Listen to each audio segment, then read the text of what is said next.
Hello everyone. Today we'll be discussing the 5 fundamentals of music. These are the things that I want you to focus on when you listen to the music in this class. This course is designed for people with no musical training at all. So we're going to basically, start from square one. And I'm not going to overload you with, music theory and things like that. That is not the goal here. If you have studied music in the past, this is great. I think you'll find that you have a lot of the language already that we're going to talk about here. But so these 5 fundamentals are designed for you to be able to pick up on just by listening to the music, things that you can observe just by listening without any prior, musical knowledge or anything. That being said, those of you that don't have any musical training at all probably know a pretty good bit about music without even knowing that you do. Let's say you go out to a performance and someone is singing and things aren't quite going right. You can tell that something sounds off. They're not quite hitting the notes right. They're a little sharp or a little flat, and things are feeling a little off. If somebody plays a melody that is memorable and they play a wrong note, it might really stand out to you. So, if it was,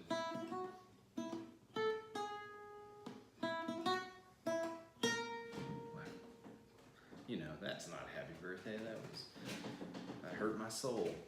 So, you can tell immediately that that was wrong, right? So this is great. This type of thing is what we're looking for. Let's say you went out and someone was playing and they, botched the rhythm. So you're, tapping your foot along with it. You can feel it. Something has gone wrong. Now you may not be able to express in musical terms what has happened, but you felt something was a little bit off, right? So this is the basis of musical analysis. Listening intently and listening intently and seeing what you hear. Anyway, so these 5 things are what I want you to use when you listen to music and also when you write about music. And they are as follows. We have timbre, pitch, dynamics, rhythm, and form. So these are our 5 things to observe. Now, each one of these things has little subcategories that can go on with it. Now, when you think about these things, some things are hard to hear. Every song is a little different. So, don't sweat it if you're not, touching on all these bases that we talk about here. But, just try, and with more practice, you will get better. You'll do just fine. So, timbre is tone color. So this is what, how an instrument sounds or a voice sounds. So, the physical makeup of an instrument really gives it its sound. You don't really need to know a lot about that. The main thing here is you can tell the difference between a guitar and a piano and a saxophone, right? Because they have different tone colors. So when you sit down and you listen to music, the first thing that you should, attempt is how many instruments are there? How many different tone colors do you hear? It doesn't have to be an instrument. It could be, voices or whatever. So when you listen, be like, okay, I hear a guitar, I hear a bass, I hear a drum set, I hear a singer. Okay, awesome. There you go. You have a lot of the tone colors down right there. Now, each one of those things can have its own specific little tone colors, So let's say if we were talking about a singer, is the voice this sort of booming operatic style with a lot of vibrato or ornaments or something like that? Or is it a really clear, pure tone that is sort of nasal, maybe something like country music is sort of known for?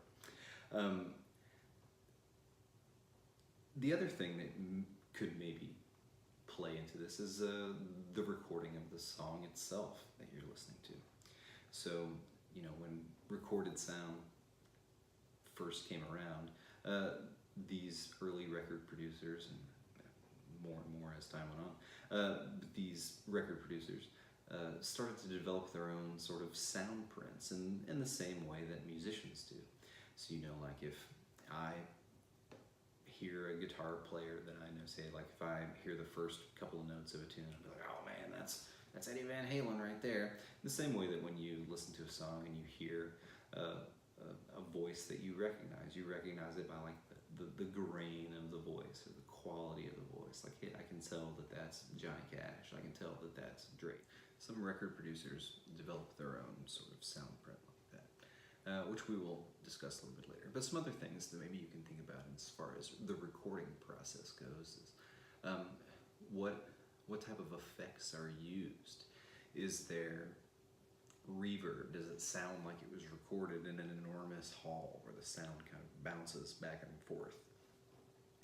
Is there a distorted guitar, for instance? You know, something that you think about with rock or punk or metal. Is it a grainy sort of older style recording? You know, sounds kind of broken up. Is it heavily polished? Does it sound like absolutely flawless and beautiful?